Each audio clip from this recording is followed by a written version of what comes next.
بسم اللہ الرحمن الرحیم۔ حضرت ابو ہریرہ رضی اللہ تعالیٰ عنہ بیان فرماتے ہیں، رسول اللہ صلی اللہ علیہ وسلم نے فرمایا،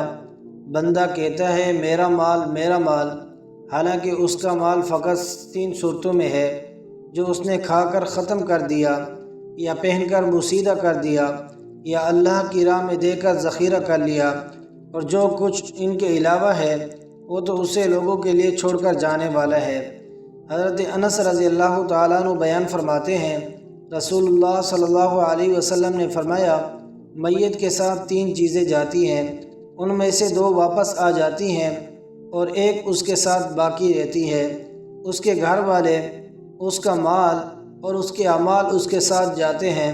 اس کے گھر والے اور اس کا مال واپس آ جاتے ہیں اور اس کے اعمال اس کے ساتھ باقی رہ جاتے ہیں۔ حضرت عمر بن عوف بیان کرتے ہیں، رسول اللہ صلی اللہ علیہ وسلم نے فرمایا، اللہ کی قسم میں تمہارے متعلق فقر سے نہیں ڈرتا، لیکن مجھے تمہارے متعلق اس بات کا اندیشہ ہے کہ دنیا تمہارے پر فراخ کر دی جائے گی جیسے تم سے پہلے لوگوں پر فراخ کی گئی تھی، پھر تم اس کے متعلق ویسے ہی رغبت رکھو گے جیسے انہوں نے اس کے متعلق رغبت رکھی، اور وہ تمہیں ہلاک کر دے گی جیسے اس نے انہیں ہلاک کر دیا۔ حضرت عبداللہ بن مسعود رضی اللہ تعالیٰ عنہ بیان فرماتے ہیں، رسول اللہ صلی اللہ علیہ وسلم نے فرمایا، شفا دینے والی 2 چیزوں کو لازم پکڑو،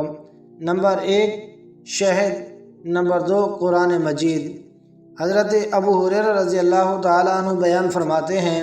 رسول اللہ صلی اللہ علیہ وسلم نے فرمایا،